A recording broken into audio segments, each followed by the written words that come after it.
Corey, you've outdone yourself. This is an outstanding cut. Andrew, it is a nice cut of venison, but I've got a confession to make. It's not from the hunt the other day. We're completely unsuccessful. A butcher out in the bush? No, nothing like that. This is another benefit of being a SSAA member. How so? Well, besides that $20 million liability cover that members get for recreational shooting, there's now nearly 200,000 members out there. So what we did is we put the call out to see if anyone had some venison hanging around. And this is it? Yeah, this is a nice little bit of fallow from one of the Illawarra members who shot it recently. So local. Very local. Handy. Let's get on with it. I'll leave it to you. Make me a pie. Sure will, there's plenty here.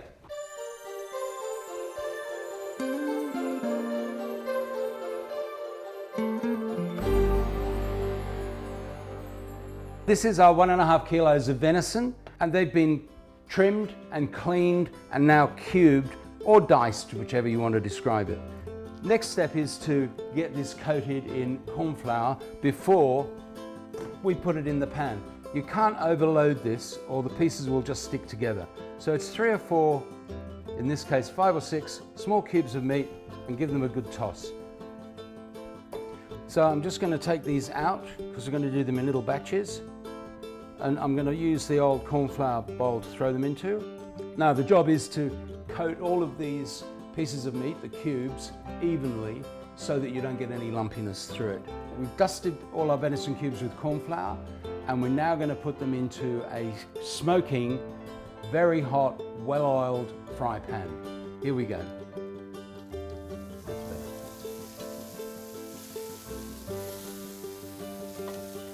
Now the important thing here is, just like the dusting procedure, do not overload the pan. It's the same when you're browning any meat, not just venison. When you're browning meat, give it space, give it space. You're not trying to stew it, you're trying to brown it. We don't want to actually cook these completely, we just want to seal them off.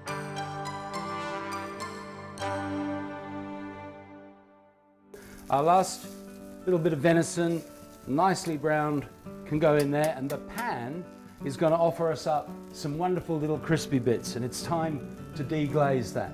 So this is our 2 glasses or 2 cups of red wine. We're going to use half of it on here, keeping it on the heat. You'll see what happens. I'm going to move it off a little bit, and I've got a wooden scraper here.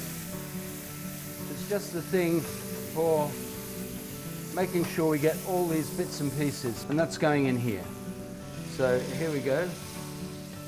Let's put that into our casserole. The next step is to re-oil the pan and then get our onions, roughly chopped, 3 brown onions, and put them in and saute them until they're just sort of golden. You don't want it too hot, you do want it hot but not too hot. These things should end up being sort of transparent golden rather than crispy at the edges and fried up. Back to the onion board, but this time for garlic. Now the recipe calls for a bulb of garlic. Now that's quite a lot of garlic, and I quite like that. If you don't like that much, you don't have to use that much.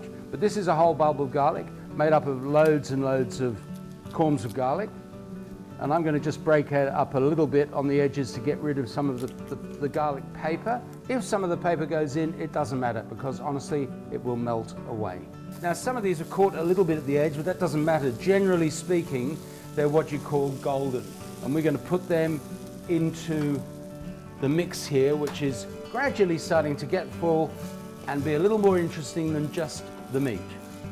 Next we're going to put in the chunked up garlic, the carrots,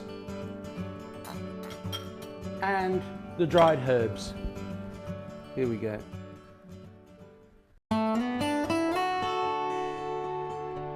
So let's get back onto the mushrooms. Now these are field mushrooms. They're really very large bun mushrooms in many ways. They're not really the big flat fields, but they're all that's available at some times of the year, and they are just as delicious. I've already taken the end off the stalk.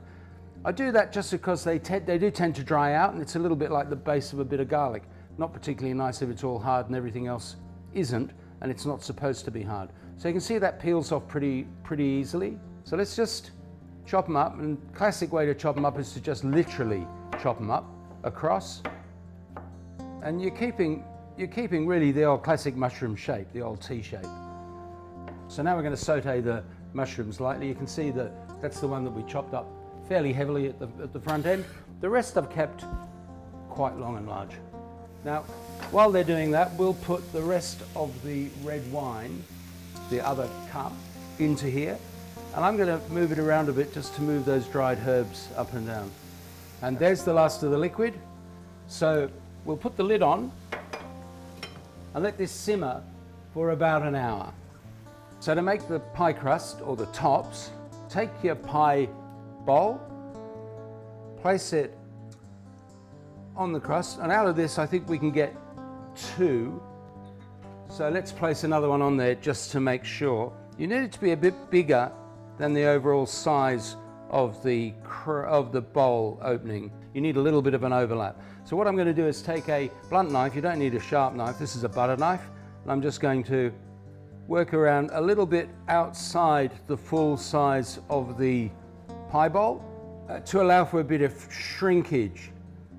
Now, you should also follow that school of thought when you're actually doing this. It should be done quite close to the end of the process, about now as we're doing it, or you may get the pastry sheet shrinking and curling just in the natural atmosphere of your kitchen.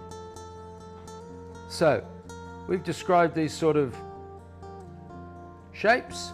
I'm going to leave that little corner sitting there, and I'm going to take these 2 and do the same over here. So we've checked this from time to time through the process, and this looks just about perfect. It's had its hour and a little bit on simmer, and I think it's time to go. I'm using a ladle. You could use a big spoon. Doesn't really matter. Now, remember, we're going to fill our pie dishes about 2/3 with the meat mixture, and then we're going to put a layer of sautéed mushroom on top. Almost call this a forester's pie, really.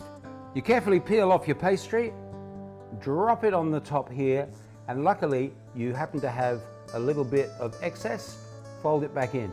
You don't necessarily want to fold it on top, just fold it back in.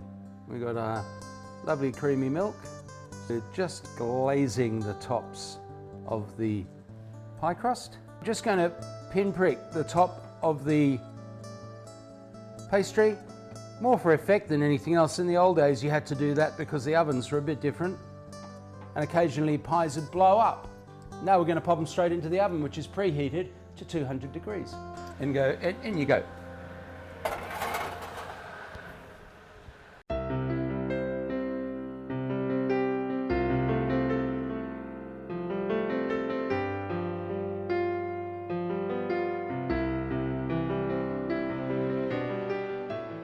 After 25 minutes at 200 in the oven, this is what they should look like. Here are 4 fabulous venison pies from field to fork. I suppose all I've got to do now is find Corey.